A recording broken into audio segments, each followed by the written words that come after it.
Good morning, church family. Pastor Dan here, and to visitors, welcome to our devotional channel here at Rockhampton Baptist. Now, over the past week, I'm not sure if you can notice in the video, but I've got two scars on my hand. One of them is a scratch, which I have no idea where it came from. Maybe you've experienced similar things, but the other one is from our oven at home. We have a gas oven at home at our new house, and as often it does, if you close the door too hard, the pilot light at the back goes out and we have no heat in the oven. So whilst the trays are hot, you do have to put your hand underneath the trays to physically light it at the back. And as I've done probably multiple times, I probably should learn from my mistakes, I've touched the rack and it's burnt my hand. But it's made me think about scars and scars that we get through life. And all of us can probably have a cool story where we've experienced a scar that is either physically still with us, or I've got one on my arm which is a small patch which I experienced from one of my best mates when we were on a trip to New Zealand, and we're in an aggressive karting-like stake. He pushed me off the side and I ended up falling over and sliding down a hill for a bit. So scars are a part of what we do, and everyone's experienced them in some way, whether they are physical, like I've spoken about, emotional, or spiritual scars. They do impact how we live and what we do. Even looking after COVID, there's people who are looking at long-term effects of COVID and the scars that carry on with you.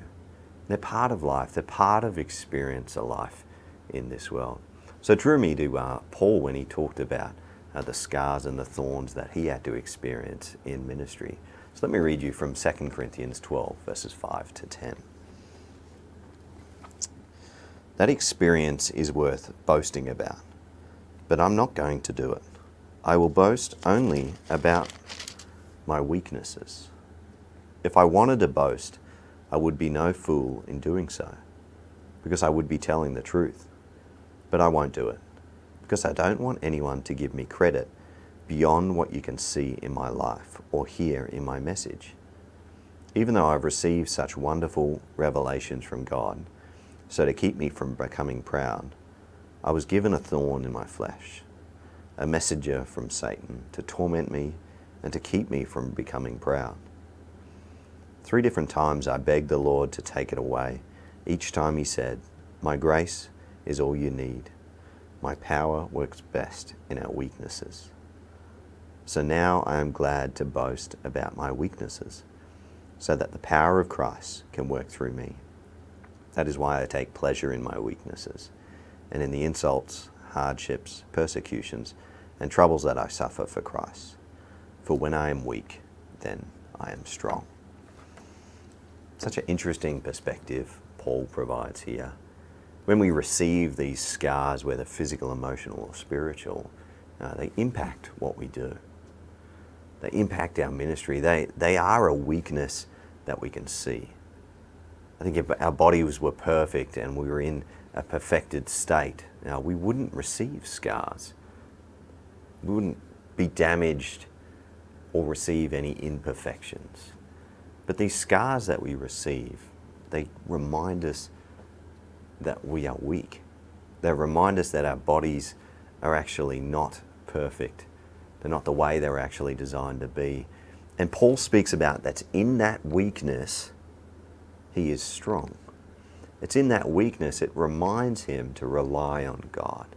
It reminds him to not be proud in the strength and the power that he's done.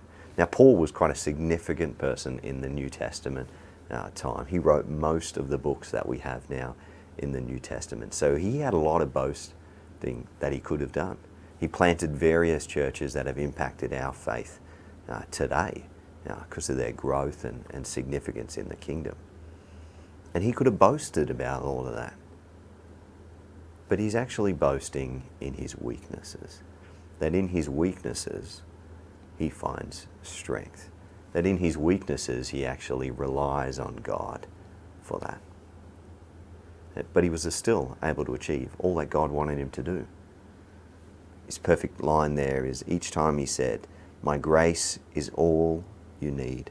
My power works best in weakness. That's what God told him. My grace is all you need. My power works best in weaknesses. What are some of the weaknesses that you've identified in your life? Maybe some of the scars that you've got from previous hurts. How are you finding God in those weaknesses? How are they your strength, and how are you turning to God in those places? Let me pray about those weaknesses, and I encourage you to think about some of those things that you aren't strong in, giving them over to God and allowing God to strengthen and use them to share on your front lines. Let me pray. Dear God, we thank you for our weaknesses. Lord, it shows our need for you, and it shows our need that we aren't perfect, that we can't do it all. Lord, help us in our weaknesses to be effective for the gospel. Help us in our weaknesses to go on our front lines and serve you. Lord, we rely solely upon you. In our weaknesses, describe that and show us that. Lord, help us to look beyond the weaknesses that we experience so that we can see you and we can be sufficient in your grace. Amen. Keep walking with God. Talk to him. Let him talk back as you read the Bible. And when he does, speak, trust, and obey. Keep looking for opportunities to bless others. We'll see you soon.